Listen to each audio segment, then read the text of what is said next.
Allison. Thank you for coming to chat with me on Literary Hudson Valley. Well, thanks for having me. So welcome. For joining us today is Allison Guertin Marchese, who is the author of two books that I love very much. One is called The Hidden History of Columbia County, New York, and then the second is Hudson Valley Curiosities. And we're going to talk all about those. But so this is my second interview for our Literary Hudson Valley spinoff from the Valley Girls podcast. And I've done lots and lots of interviews and talks with writers, and I'm much more used to talking to people who write nonfiction.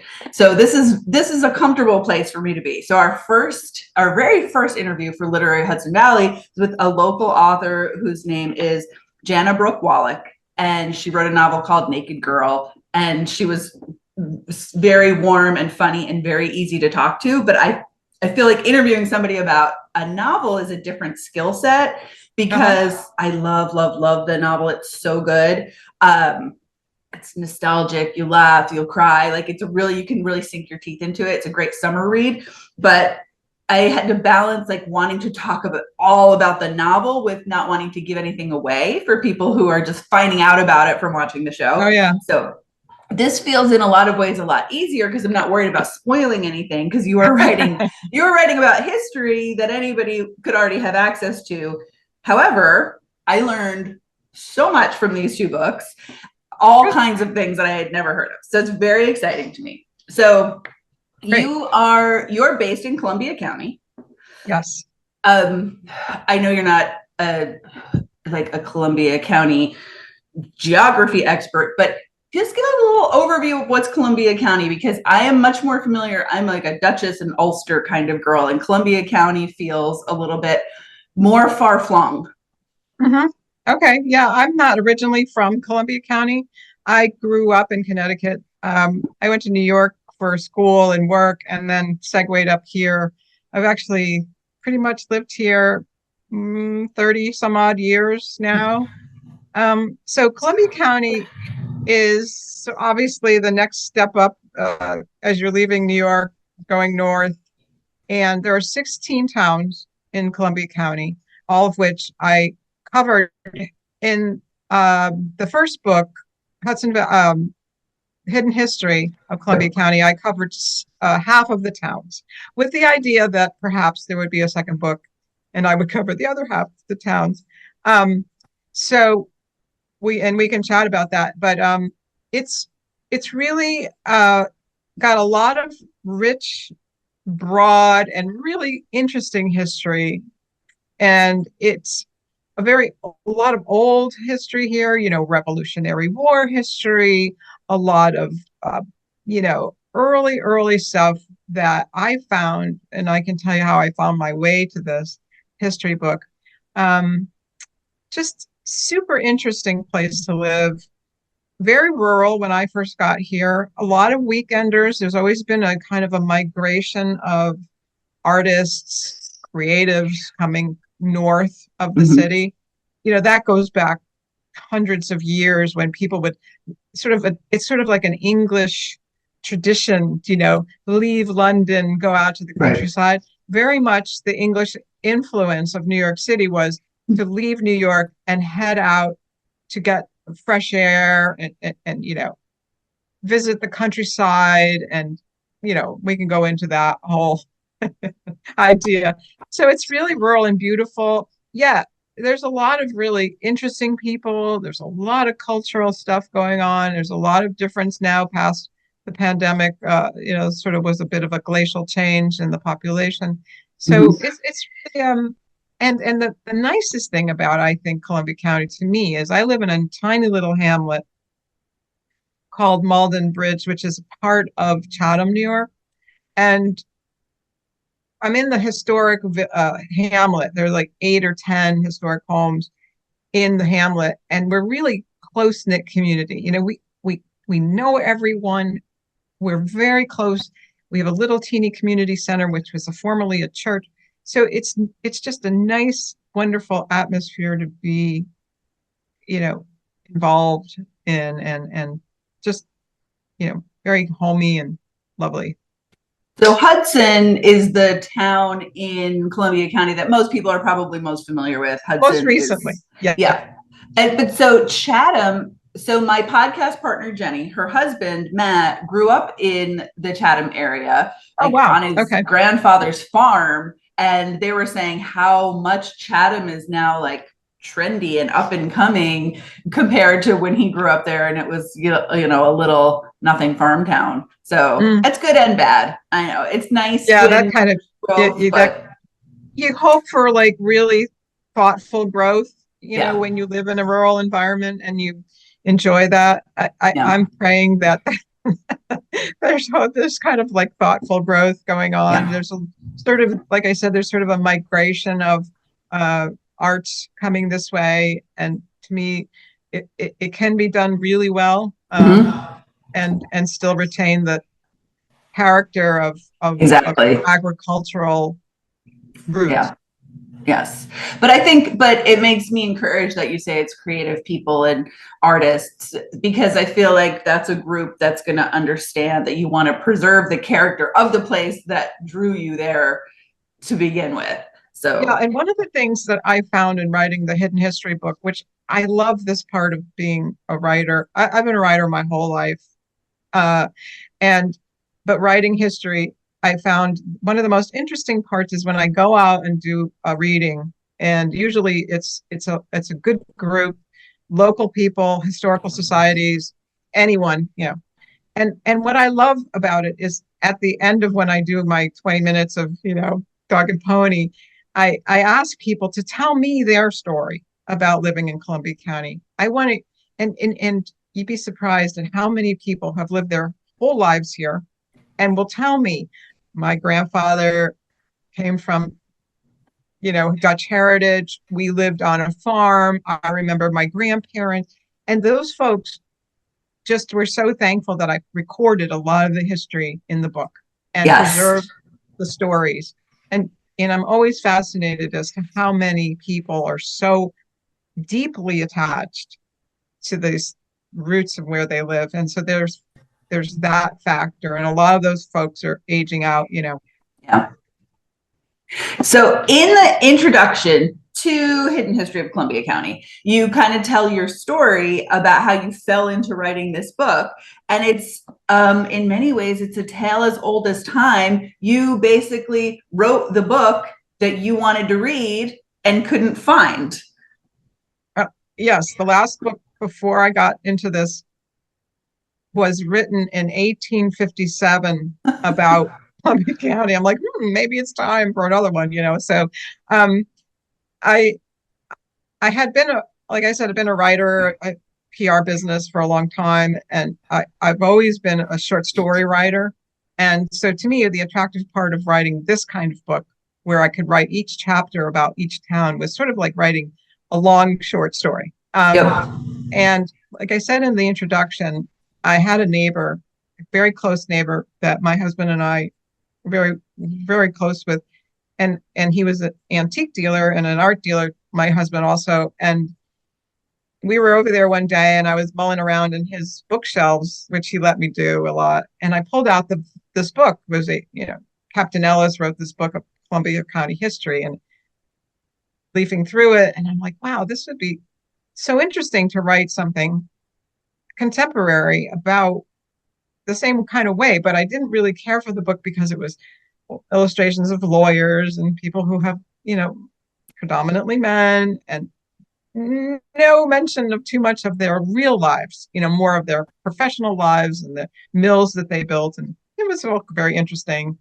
And I actually referenced it many, many times since then. And so I was really excited about that. And then I tell the funny story about having a metal detector. And, I kept telling my husband that I was convinced, because our house is 1740, that people used to travel from Albany on the Albany Turnpike, stayed at my house, which was a stagecoach stop, on their way to Boston. And I was convinced that they buried treasure in my backyard with the idea that they would eventually come back this way. And, we joked about it for many years until one Christmas he showed up with a metal detector for me. And I went out in my backyard and started to uncover some very cool artifacts. And I was convinced that someday, there'd be a big metal box with like all kinds of fun stuff, but not so far. But you found And some things. I found some very like the cap to a cannon recently. Well, I don't know if I put that in the book, but it was the USS Colorado. Oh I my found goodness. the cannon cap. It's like, I don't know, about that big and rusted in my yard. Come to find out that that ship was dismantled in Albany. And, Oh. and I have a friend in the Navy who I asked him to ask the historian if he could get me some information. But anyway, down that road. And I don't do a lot of that digging up my yard anymore, but I do I do really love digging up history. So that's what spawned the whole idea. Yes. All right. So I have two thoughts on what you're saying. I love the short story feel of both of these books. So the Columbia County specific one is broken down by town. So there's like a Kinderhook chapter, and then there's little mini tales within that. And then the Hudson Valley Curiosities, there's sections where you broke it up by lower Hudson Valley, mid Hudson Valley. And then each chapter is its own tale within here. And so it does feel very short story-ish, and you can just dip in and out of it. You don't have to read it from cover to cover. You can just hop in and hop out. And some of these take 2 minutes to read. So there's a lot of really shorter ones in the hidden history book. So I like that. That feels good. It's the kind of thing you can just like keep it on your nightstand when you have 5 minutes, or you want to read a little something before bed. You can say, oh, okay, let me read a little story about New Lebanon, which actually was not a town that I had heard of until I read your book. But also, so it sounds like you were meant to write these books because it's almost serendipitous the way you fell into a lot of these things. But also, you did your research. The Hidden History book alone has an 11-page bibliography. So you did some serious research. So what was that process like? I imagine it was very time consuming, but was it challenging to dig all this stuff up? Or like you said, were people just so happy that you were pulling this together that resources came flying your way? Resources did not come flying my way. So interestingly enough, the first book, I did a lot of traveling around. It was, it was easier to travel around to go visit each of the places. I really loved doing that. And so I did a lot of that. I didn't do a lot of real interviews with people because the kind of information you get in an interview is a little bit unreliable because it's colored with someone else's view. And history is a funky thing because it's stories that are retold, right? So it's got some variables in it. And so what I really tried, to find were those rudimentary resources that were reliable as a research. I'm not a trained researcher. Mm-hmm. I never tell people that I'm a historian. I am a storyteller and that's who I feel like I really am. And so I have no authority over the information. It's all public. There's some really good resources in historical societies in Columbia County, which did take a lot of kind of digging. I wanted to make sure that people felt that they could look where I looked. That's why the bibliography is so long, and that they could go and reference the same information and find even more fun stuff out. So I feel that people will they tend to challenge the information occasionally, which like I said, there's so many variables that there may be a very varying stories. So it's a real labor of love to keep track. So what I do is I'm looking at anything. It doesn't matter what it is. I track it. And I keep that information and I tie it to, and I also include whatever paragraph I wrote about it. So I tie it directly to the paragraph. So later, when I go finish writing, I can know exactly where that information came and then tie it right back. And each bibliography has its own format, so you can pick different ways of doing it. With this particular publisher, History Press, they give you a specific way that you need to write the bibliographies. It's really very defined. And So it's not the most fun part of writing history. For sure.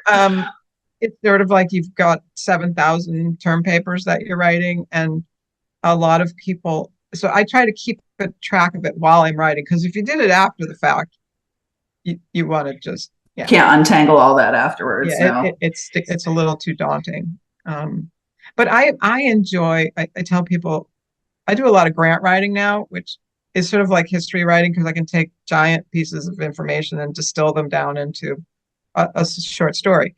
So Mhm. it's sort of my weird and strange ability to consume volumes of information and then spit it back out. So, and Yeah. I like this format. And I was so excited when you told me you were reading with your son, because Yes.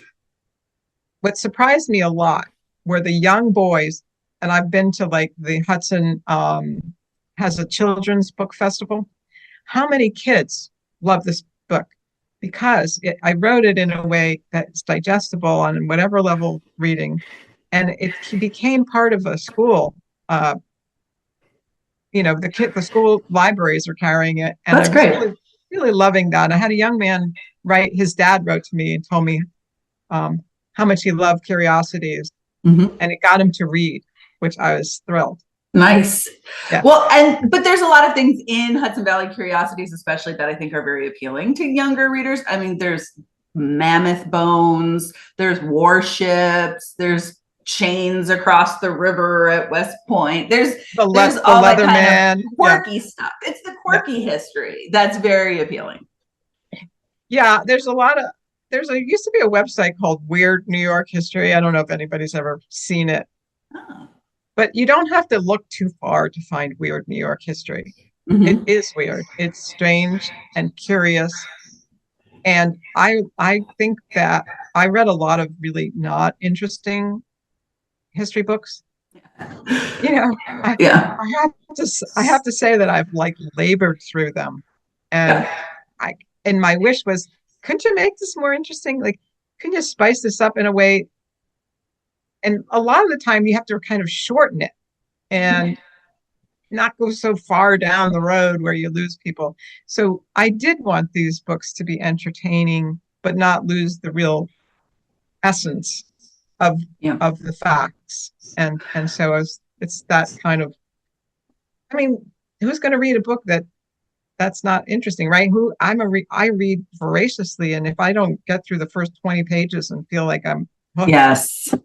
I know I had to train myself. It took me a while to give myself permission to bail on a book, but then I finally was like, but there's so my to be read pile is, if I lived for the next 3 centuries, I would not get through it all. And that doesn't even count new stuff that's coming out. Every week I get the email from bookshop.org on New Book Tuesday. And I'm like, stop. Can you just stop for a little bit? Let me I know, catch because up. you want to read them all, right? So I was listening to PBS the other night, and Ann Patchett was on recommending books, and I'm like furiously like writing down the books that she's recommending, because I love her books. And I was like, oh yeah, there's not enough time in the day. But I know. But I love, one thing that I really especially love about this is, like you said, it's some of them are bite-sized, and sometimes people will challenge what's in there, but you've got your sources. And so when there's something that really sparks your curiosity, you can go and find out more about it based on this. So, like I said, I learned a lot of things that I had no idea. I grew up probably 5 minutes away from Vassar College, and I didn't know any of the stuff that you wrote about in the creepy Vassar College story. I'd say story, but chapter. I thought Vassar College was going to call me up and complain that I called it creepy Vassar.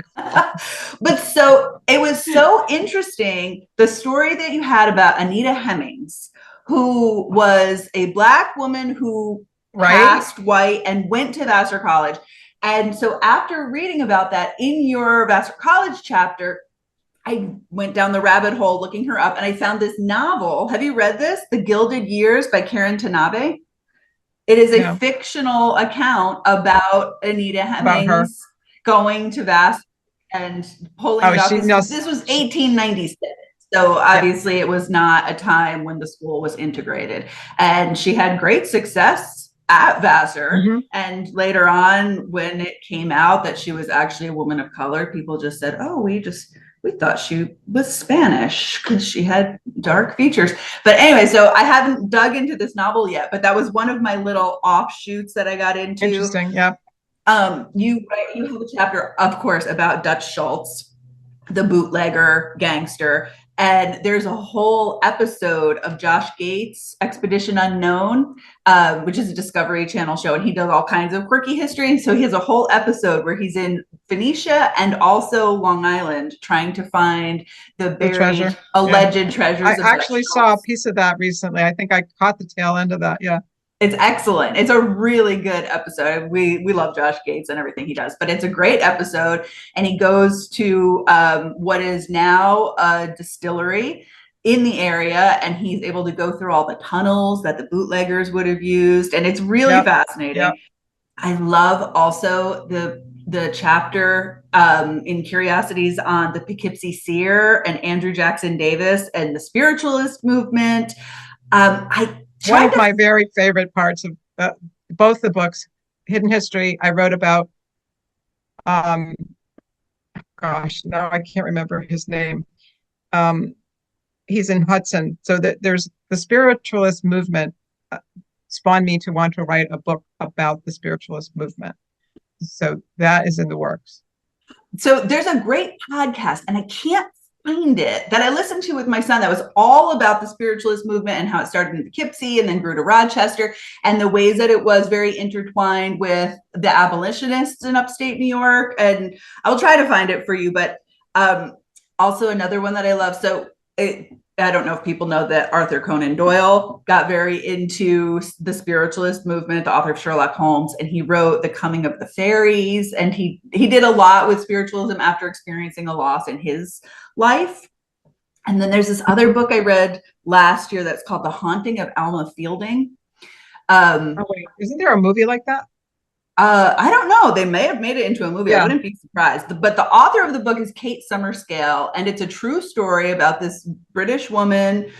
And it was around the time that the spiritualism movement was, gaining a lot of traction. And she started having weird occurrences where objects, when she was in emotional distress, objects would fly around her house and get smashed, and they started having seances, and it's just really fascinating. So, okay, I need you to write your book on the spiritualist movement and then come back and talk about it, because it's fascinating. Yeah, that one's in the back of the line right now, but there's a couple in front of the line. God. So you have not only your to be read pile, you also have your to be written pile. So I have a big to be written pile. Yeah, that one. Thank God I don't work. I really want to write a couple of pieces. I have a novel in the works that's 175 pages done. So I think that one's almost done. So that I'm going to actually self-publish, and it's a mystery novel. So I've been wanting to do something fiction-wise. So for that reason, but once that's off my plate, I want to go back into like the history stuff. All right. So, okay. So I told you some of my favorites. Did you have some favorites of all the stories you unearthed, or the things that surprised you the most, or things that unsettled you the most? Just what were some of your greatest gems that you discovered in this process? Okay. So this is some very bizarre stuff, but I like the fringe history for the mere reason that it's just exciting to see something so unusual. And by the way, I don't live on the shore. I just sort of use this as background. But, like my happy place. There's a story, I think it's in Curiosities, about the Leatherman. Yes. So I grew up in this small town in Connecticut. And so I'm researching this Leatherman story. And the Leatherman was about this kind of vagabond guy who kind of marched around on the streets. People would call him a street person or a homeless person now if you saw this person. But he became sort of this endearing figure, and people would feed him, and he would walk around and visit them, and he didn't speak. And then I go into the backstory. Thank you. Photo of him. I go into the backstory of who he was and how he was sort of had a French heritage, and he was jilted by his, no, I won't spoil. Okay, we're not going to spoil the story. And who he is and how he landed in Columbia, in Dutchess County, and he walked like this circuit of about, I think it was 30-mile circuit. But what really kind of blew my mind when I researched some newspaper articles is that he was in my hometown of North Haven, Connecticut. Yeah. Which I had this bizarrely strange, like, kind of recollection when I found that of my dad telling us a story. My dad was way into history, um, about this guy. And I was like, wow, it just ticked off something in my memory. And I was like, how strangely coincidental that I would write a story about this person who lived on the lam, and by the generosity of, and he had visited in my town, people, my neighborhood. I was just like blown away. So that was really kind of strange. Um, you know, I have to say that I never really admit this out loud, but I do like to write stories about women in history.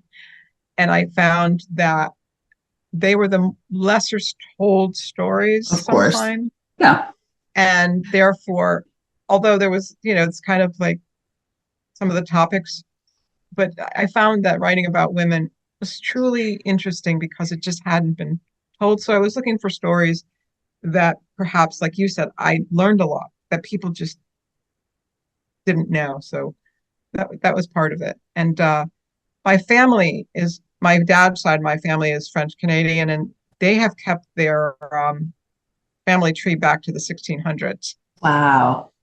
And I have a nephew who's a history teacher in high school. So there's a little bit of that lineage where we're really still keeping a family tree. And I found that my French roots were out of France, and that my great grandfather was recruited to Canada because they were looking for shoemakers. And in French, the word is saboteur. So his name was Louis de Saboteur, which meant not sabotage, but a shoemaker. And he left Anjou, France in 1600 and something, and took out to Canada. So for me, like, that was sort of like in my roots and my blood, and it just was so excited. And then the other thing that was really fun was researching Guertin family, which is the French Canadian side, and then finding the women who had been in that lineage, whether they're close relatives or further out. So that was really a surprise to me. Speaking of women, I won't give away all the details because I want people to get Hudson Valley Curiosities and read it. But I grew up in Poughkeepsie, but I went to school in Hyde Park. So I graduated from F.D. Roosevelt High School, and I've been to Valkill, Eleanor Roosevelt's estate many, many times. So I would have thought I knew all there was to know about Eleanor Roosevelt, but there were some, let's just say, spicy tidbits about old ER in this book that I did not know. And that was fascinating. I think that's, like you said, when you happened upon the fact that the Leatherman may have come through your town and visited with a family friend that you could trace back. It's these little things that you find, these little connections to your hometown and your really familiar places. And you're like, I never knew that. And it just makes you look at everything with fresh eyes and kind of gives you a new appreciation for the region, which does have such a rich and interesting and sometimes really quirky history. I could write 10 more books about the history. And actually, just as a quick segue, I have a new book coming out probably at the beginning of 2025 called Lost Columbia County. So it's a continuation of the hidden history. So I had a whole bunch of stories that I had kind of in the can that didn't fit into the first book. And the publisher was really interested in having a second book because the first book was really popular. I think it's still out, you can still buy it on Amazon, but I prefer when people go to their local bookstores and ask for it. Oh, yes. So are you familiar with the Gottlocks? They're the Wes and Barbara Gottlock.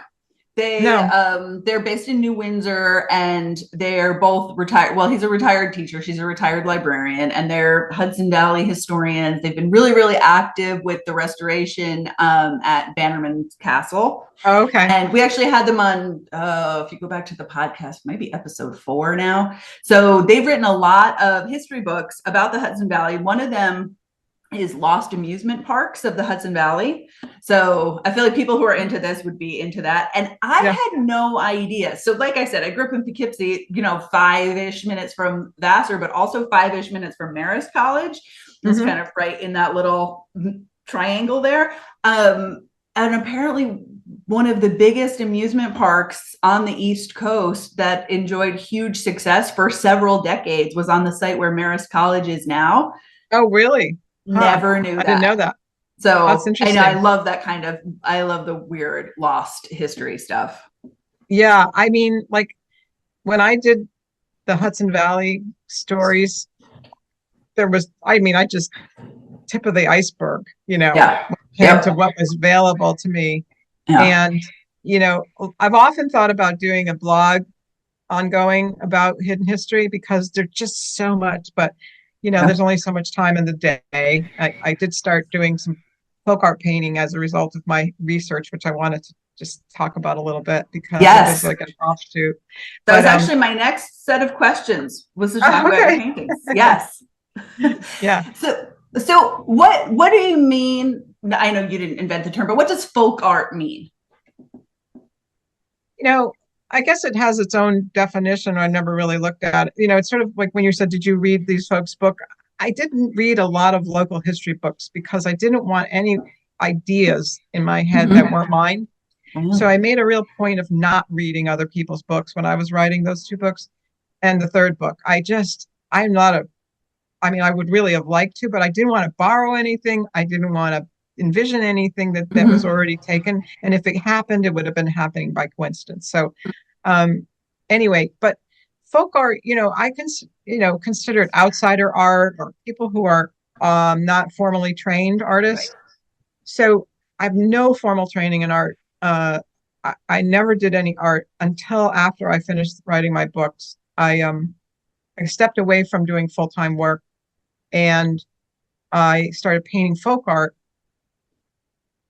And it was inspired a lot by the fact that I did this deep dig into all the history. And every time I visited a place, I was always struck by the beauty of where I lived and the barns and the fields, and they all just manifested for me. And I started painting a lot of barn paintings 2 years ago.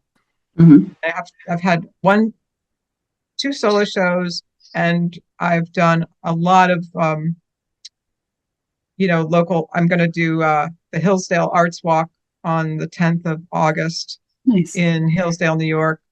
And it's just a lovely way to more ways of expressing, my attachment to where we live and why it's so important to think about preserving the places that we live. So that's just been exciting and fun. And my husband's an artist, so he's an antique. He's a kind of specialist in many of those areas. And it was very much influenced by his bringing home all kinds of folk art, his interest and his knowledge in folk art. All these years we've been together for 30 some odd years. And, I really was just one day was walking down the hill where my neighbors were redoing their barn, and they had been taking off the old siding and throwing it in their dumpster. And I thought, I'm going to paint on that and see what comes out of that. And I paint on reclaimed antique barn board. That's so cool. That's very cool. Fun.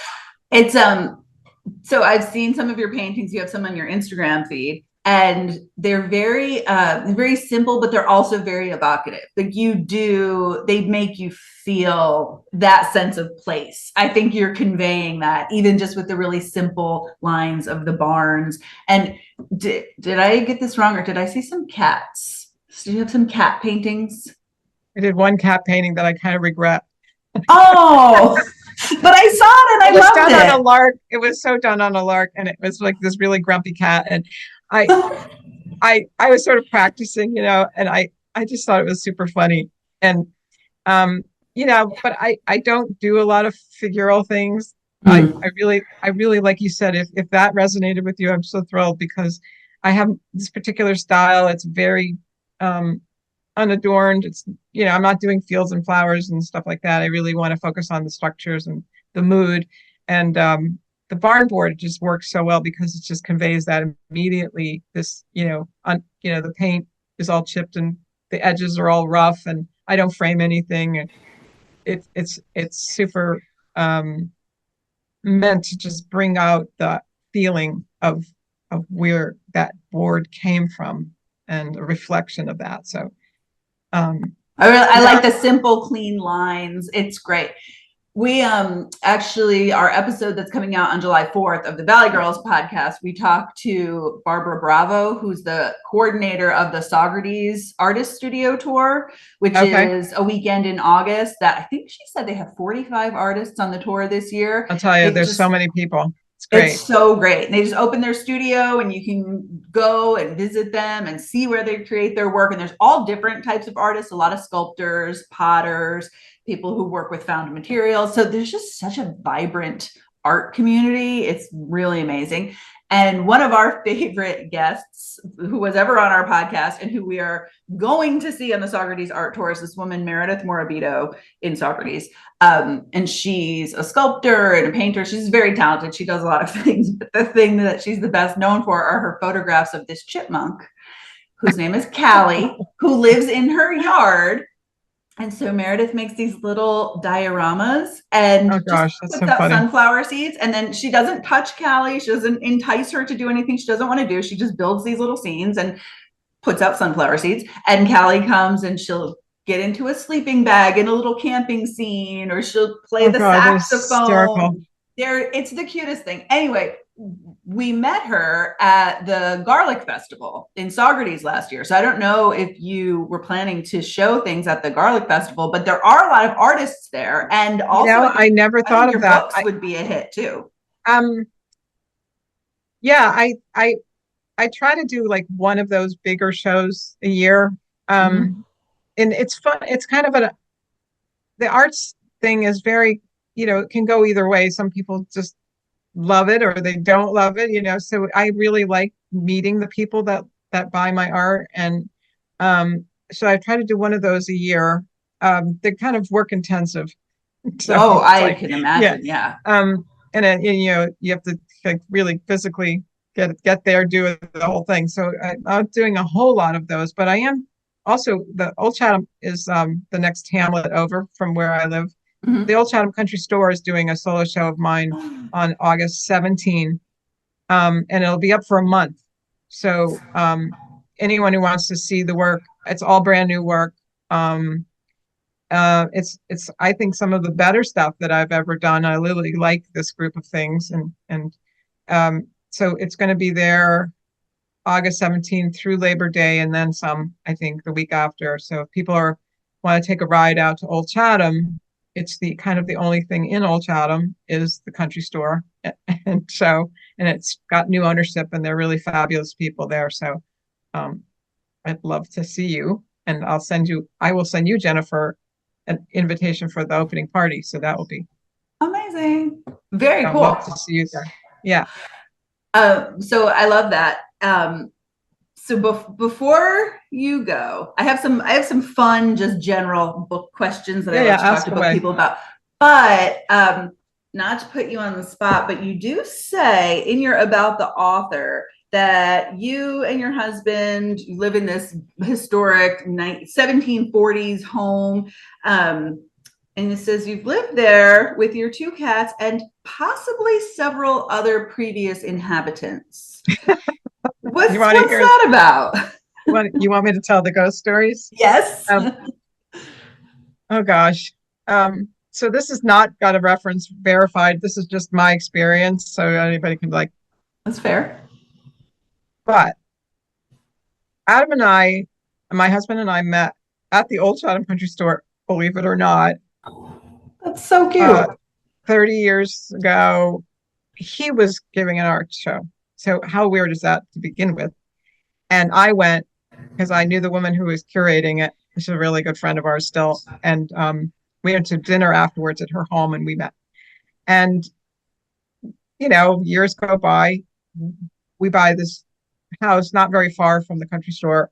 It, like I said, it was called the Bull's Head Inn. Never mind the fact that we're both Taurians, but the Bull's Head Inn, and Adam actually rented it and then we bought it. And so it was early in our relationship that one night he had a very large dog, a Malamute. If anybody knows Malamute breed, they're like 130 pounds, bigger than me. And I came home one night and then we had a couch that faced the door. It was like a sofa. And I walk in and I hear the dog get up and leave the room.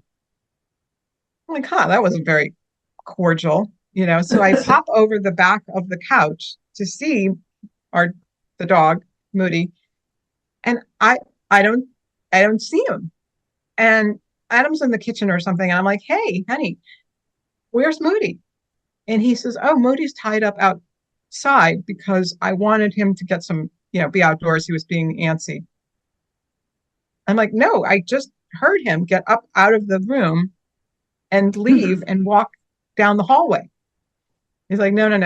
So I'm like, okay, all right. So the next time that we had a little episode, we were sleeping and we have a big upstairs, and the upstairs of our house used to be a ballroom, believe it or not, with a vaulted ceiling and a suspended floor for dancing. I know I got a chill now just talking about this. So weird. So we're like sleeping and both of us hear, so there's another bedroom on the back of the house. We hear the doorknob. So they're old doorknobs, so they're super creaky. The doorknob of the bedroom door creak open. And then the door. We both like instantly wake up and look at each other and say, did you hear that? Oh. And I said, yep. So I'm like, oh gosh.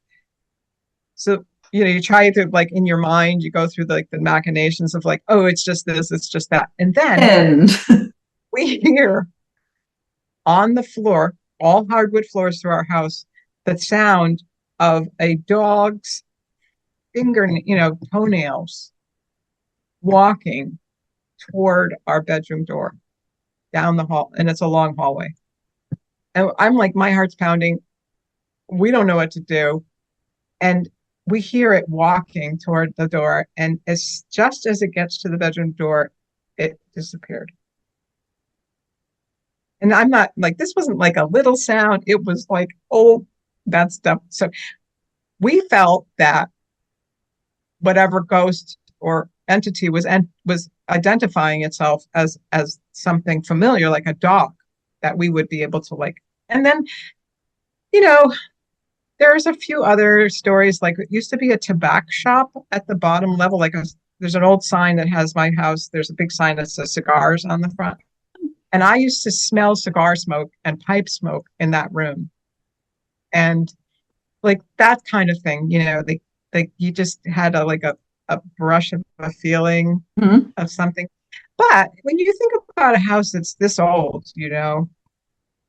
and had so many transient visitors, gonna have some of that energy. Yeah, has to, either. And if the funny thing is like since that night, we've never been afraid to live here. Never feel like a creepy feeling. I can go in and out of my basement. I don't have any of that. I feel like if you have an old house and you have entities, and I'm not like talking this up because it's sort of like but sometimes you just have to make friends with them, move on, and then they're clearly benevolent or indifferent. But you are the first person I've ever met who had a ghost dog, so that's pretty amazing. Yeah, that to me was very and neither one of us doubted the fact that maybe the house had a lot of history. So, anyway, I mean, All right, Everyone so has their own please opinion. add to your to be written pile. I would like Hudson Valley ghost stories. Well, I did an actual newspaper article years ago and interviewed my neighbors. So there's, in the general vicinity, there's a lot of people who've had experiences. And yeah, I think it's fun because I include in the new book a story about um, a ghost story in the new book in Old Chatham, and it's a really good solid ghost story that was actually written. There was a book written about this particular ghost by another person, so that I do carry into my ghost story history. I get accused of having folklore in my books, but it was documented by another writer, and it's a fun story. So, the spirits that live in our region, they were here first. Yeah, exactly. I love that. All right. So I like to ask people their favorite local bookstore, which is an unfair question because we love all the local bookstores. I love independent bookstores. But what do you have in your neck of the woods for an indie bookstore? So Chatham Books has been in existence for quite a while. It's right on the main street, and it's under new ownership. The older couple that owned it retired a couple of years ago, I think. They carry my books. They have a really nice old bookstore. It's just super comfy and sweet, and they've just added some. They added back, I should say, the art supplies section of it, which Oh, is nice. They have a huge children's section. Um, I have chatted with the new owner, and I probably will be doing a few readings next year there. nice. Um, yeah, and then I sadly I don't get to the bookstore that much, and I use the Kindle occasionally for my quick reads, and but I kind of end up in libraries more than I have in the bookstores, and I want to send a shout out to the North Chatham Library, which I adore. Um, and it's about 4 miles from my house. And it's a little teeny, lovely spot. It has a little outdoor building that's been preserved, and um, they're so incredibly helpful there. So I want to say that if people don't have a really good indie bookstore, they should go to their libraries, and you can basically tap into a lot of free books off of Amazon now. They have some new platforms. I mean, it's Mhm. incredible. The Libby app is my whole Yeah, life. It's that one. also I really like audiobooks too. And so you can get all the audiobooks through Libby. I love libraries. I love to go to libraries, but you actually don't ever have to go beyond the one time getting your library card because you can borrow everything digitally. Gets automatically taken You back on can. your due date. If it's not renewable, it makes it so easy. I'm kind of old school that way because I like having physical books. Like you were going to ask me about what books I like, and I mean, Mm-hmm. I brought a couple, Oh, but yeah.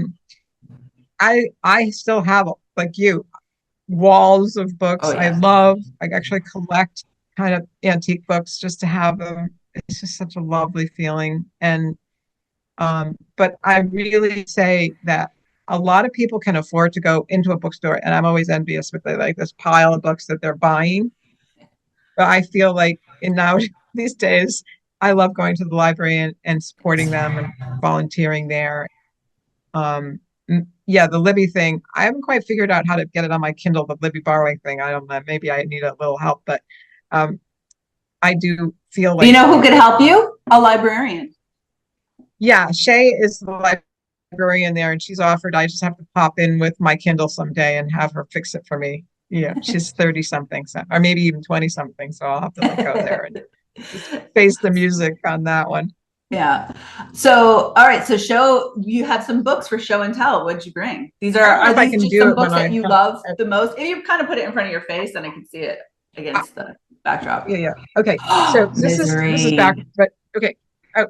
Okay. So there's a couple of things. There's only a couple of things I want to say about Stephen King, but I could do a day on Stephen King. I've read Stephen King since I was like 1980s, but I'll be dating myself. But when he first started writing, I read his memoir. If you haven't read his memoir and you're a writer, you have to read his memoir. It's called On Writing. Yeah. It's so humble. It's ridiculously humble.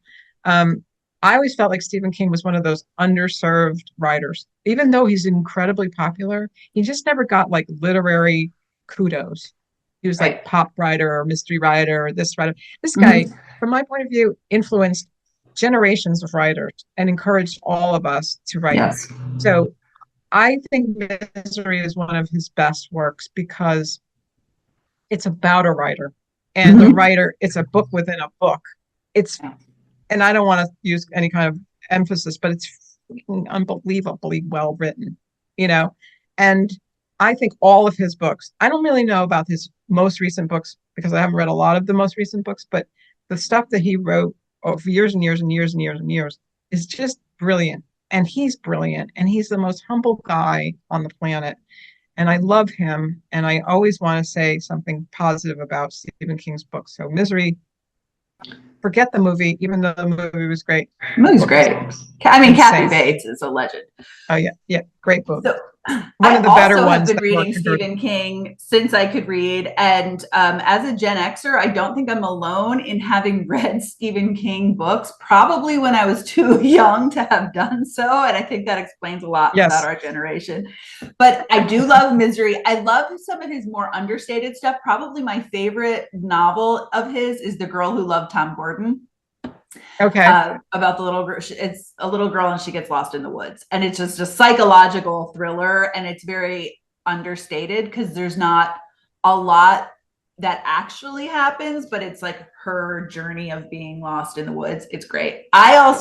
So I think for me, Stephen King is at his peak with his long short stories. I feel like that's his form because his long novels do tend to get a little bit repetitive. So I really like when he has the books of like the 4 novellas and his Bachman books. I think The Long Walk Oh yeah. is one of the Yeah. most brilliant short stories of all time. That's probably what I was most attracted to was his ability to like condense a story into so many words. But yeah, I just can't say enough. If anybody is like stuck on reading something good, just pick up something he wrote and you won't be disappointed. And yeah, the Tommy Knockers went on for like, 4 months or something. But that was a long one. But I also read a lot of long novels that I could get through because I just tend to read all the time. But then the other one is Harlan Coben. Okay. If you want some amazing summer reads, I love him. I have him as a friend on Facebook because I'm such a fan. I'm like a groupie for Harlan, he's just super, super, super smart and he makes really great mysteries.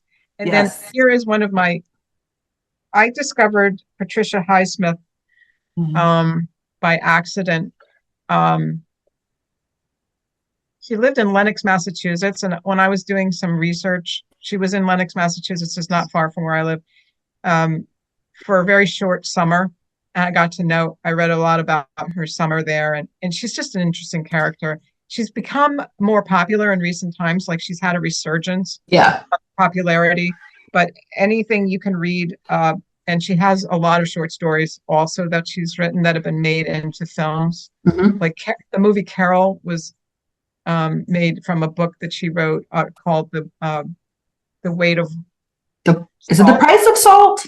Price of Salt. Yeah. Price of Salt. The Weight of Water is a whole other book. That's what's her name?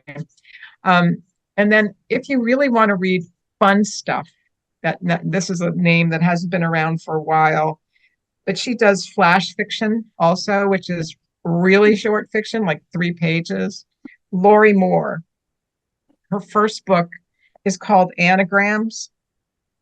And she has like a book called Cowboys Are My Weakness, or that's another book. But this is like, Lori Moore is a really excellent, constructed, fascinating writer that I always go back to.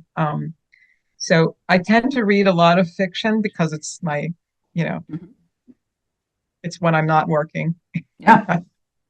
So I do like Harlan Coben as well. And going back to audiobooks, There's this audiobook narrator. His name is Scott Brick. He's prolific. He's wonderful to listen to. I first fell in love with him when I listened to Truman Capote's In Cold Blood, and it's narrated by Scott Brick. And Scott Brick reads all of the Harlan Coben novels that I have listened to have been narrated by Scott Brick, and that's a treat. Like you will want to listen to him read that. And so I love physical books too, obviously, but I feel like with audiobooks, I get to sneak in reading time when I'm doing other stuff too, or I'll take a walk simply because I want to keep listening to my audiobook, or I'll listen to it when I'm like unloading the dishwasher or folding laundry or whatever. Interesting. So. I don't know why I have never listened to an audiobook. Oh, all right. You know, I tried it once when I was driving, and I realized I couldn't do both of those things. Yes. Because I got so visually into imagining the book. I'm like, oh my gosh, I got to pay attention to the road. So I can't do it while I'm driving. Yeah, no, I don't listen. I need like background noise while I'm driving. I can't get intent on something and then also concentrate on driving. Yeah. I have to think about doing that again, because I know that audio is, if you're doing Strangers on a Train, that's Patricia Highsmith, right? Yeah, that's the one I have here. Okay. She that is also, I listened to it as an audiobook. It was narrated by Bronson Pinchot, and it was so good. Yeah, and she's a really interesting person. She's no longer with us, but she's a really contemporary woman who was, bisexual. She was in that Edith Wharton period of time in the Lenox, Massachusetts, when Edith Wharton was at her estate writing. It was during that time where the Berkshires were the, kind of a mecca for, a lot of incredible writers were writing there in the summertime. And so she's just a really interesting character, and I love her work. And she was really ahead of her time contemporarily, as she's writing about topics that no one was talking about. So I really love that. So I was going to ask you what author you choose if you could only read one author for the rest of your life, but I have a feeling I know your answer. I thought about that question, and I don't know. Mm-hmm. There's a Vedic sage called Patanjali, and if you're into like any kind of like yogic stuff, I read a lot of yogic stuff, and it's almost like reading the Vedic texts are so mind and thought provoking and beautiful and literary. Like, that's a whole other subject, but the Vedic text. But if you're really talking about reading, fun, interesting, who I'm gonna nod. The nod goes to Stephen. That's what I figured you'd say that. I mean, none of these questions is fair. They're all arbitrary and horrible. So one of my favorite questions that I want to ask everybody is the 5 writers you'd invite to a dinner party, living or dead. I mean, that's so arbitrary and unfair, because I don't know if I can answer that, but just for the sake of fun, you can have 5 writers over to your historic home. Who are you inviting over for dinner? Mary Shelley. Oh. For the mere reason that she was like a one-hit wonder. And she was like 19. Yeah. What happened to her to have that story? That endearing, incredibly strange, bizarre story.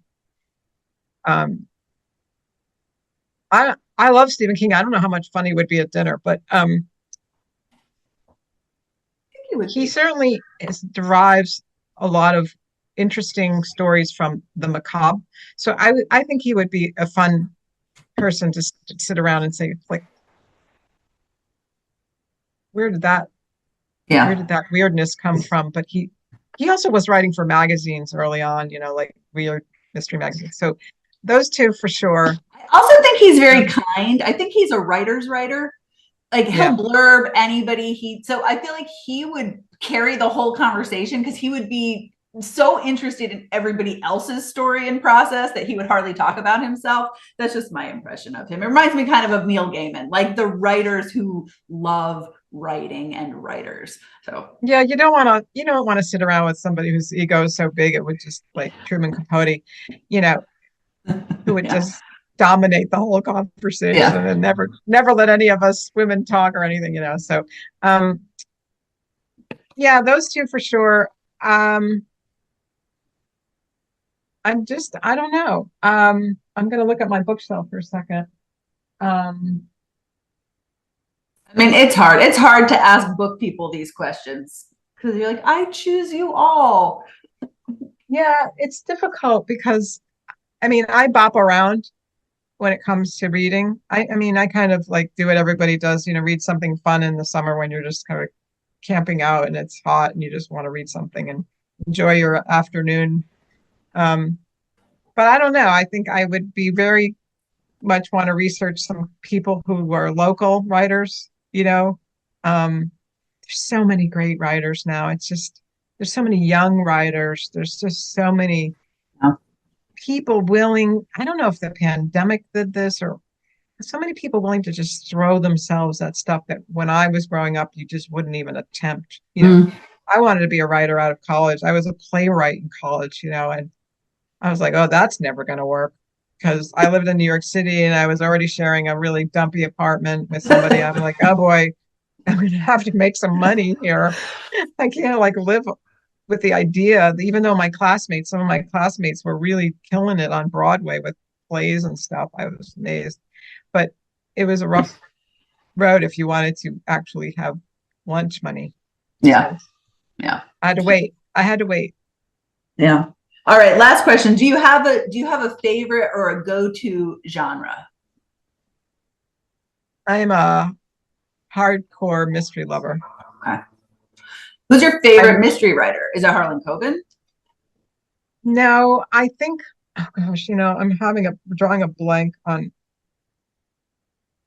first name is I just read like five of her books on my Kindle.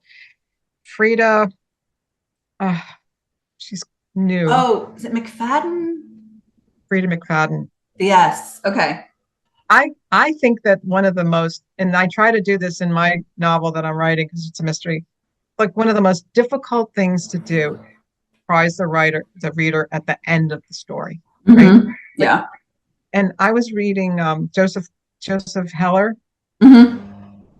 his recent book. I didn't really like, but I listened to an interview he did, and he was like, his method is this: you throw everything at the wall in the first five chapters of all this like stuff. And then for the last, you have to fix it. You have to figure it out, right? You like throw this, throw that, throw this, throw that. And then the last part for a mystery writer, you have to work out all of those things. And then Yeah. at the end, you got to hit them with something that you didn't see coming. Yes. And I think whenever I read a really good mystery and I get Yeah. that zing at the, I'm like, oh, wow, that was so much fun. There's like a roller However, coaster. you've got to spring that surprise without leaving the reader feeling tricked. I Because I totally love agree. her, but Agatha Christie, I always feel like at the end she pulls a fast one. Because at the end there's some trick that explains it all that there really were no clues leading up to. I call that the cheap shot. And I Yes. don't like if I see a cheap shot in a book and I see that they either got to the end and they said, oh, we need to add something back in there. I get so like disappointed because I'm like, nope, they missed it. They just spelled it out for us rather than they didn't weave it in. They Yeah. just said, oh, and then she got a big bank account. You know, she just got an inheritance, which solved the problem, you know. Yeah. So yeah, you're right. I can't, Yeah. you know, Don't that trick me. I'm If done with I you. want to If you figure do it that, out with you, I want you to at least drop some breadcrumbs for me to maybe get there myself, but then still be surprised. But then the surprise, you're like, oh, and it's like, great, but it makes sense in retrospect. I don't want it to be some neat solution like Deus Ex Machina, and you're like, that wasn't fair. oh, and she grew a fourth arm, and Yeah. then she was able to get out of the cage. That, you know, it's like, no, no, no, no, no, no, no. Yeah, You exactly. know, like, Suddenly yeah. her toe was a drill and she got out of the lock room with no And door. and her extra sensory perception helped her to, you know, I'm like, that is a cheap shot, and I Yes. don't accept this. I'm going to have to write my review on Amazon that was a cheap. And sometimes you really, I read a book recently called I don't know why, like sometimes my brain just goes, I'm old. Um, I'll think of it in a second. But when you read a really good mystery and it builds and it builds and you're like sucked in, it's just so fun. I just think Yeah. that's like it's such like a $14.99 really fun ride. So Yes. I'm a big mystery fan. I think I read a lot of different things. I'm not really big into historical fiction. You held Hmm. up your book about the woman. I Yes. I'm not a big fan of historical fiction because I think that I like history too much. I think history stands on its own all by itself without a Mm. lot of fiction Okay. added it, that I don't find myself really compelled to read it. I'm probably going to eat these words someday, but writing I historical will fiction. just make a case for Fiona Davis, who is a brilliant novelist, and her books are really well researched, and they're all set in New York City at places that you will know, like the Barbizon Hotel, Grand Central, Yeah, the New York Public Library, the Frick Collection Museum. And she brilliantly weaves together like a contemporary story and then a story that's set in the past. And then there always ends up being some not Trixie, like some sort of overlap later on. But I learned a lot of really interesting New York history from it. based on that. I think the one is the Dollhouse, and then she gets into the women's asylum that was on Governor's Island. Oh, okay. Yep. And Oh, it's see that so it's that set to in me the would be interesting. Dakota. So If they really she's great. if they really have the core history in there Yeah. and then they make up the dialogue, that's one thing because I've read Yes. some of those. Oh, the book I was thinking of was called The Cloisters. That's a did you read I it? love that book. Well, that was a good one. I love That was I a love good one. tarot cards, and so I loved the through line about the tarot cards, and the Cloisters is outstanding. If you like the Cloisters, I feel like you'll like Fiona Davis. I'm writing that down. Hold on. You have to text me some of these too because I'm always doing that, right? Yes, I know. I'm scribbling little book recommendations as you're And what saying. I'm reading right now is a book about um it's a book about the Cape Cod, which is what's behind me, which is one of my Mhm. most favorite places in the whole wide world. And it's called Sandwich. Oh, okay. And it's about a family on the Cape. And I just started it. So I mean that's my summer read. And that was one of Ann Patchett's Uh, recommendations. can't go wrong with an Ann Patchett recommendation. I'm going to go with that. But I Yeah. thank you. This has been so much fun to chat with. So much fun. And you're going to come back when you have your new book out in the beginning of next year. And then you'll come back again when you have your mystery novel out. Oh, well, that would be a delight. And I will send you as soon as if you have any good editors out there, I need an editor to look it over, but I'm going to look for an editor to just do some work on it with me this summer. And then hopefully it'll be out by Christmas. Oh, exciting. Yeah, Yay. yeah. All righty. Well, thank you so much, Jennifer. It's great meeting you. Yeah, we'll talk to you again. This was fun. Okay. Okay, Great. happy reading and writing. Yes. Thank you. Thank you. Bye. Bye-bye.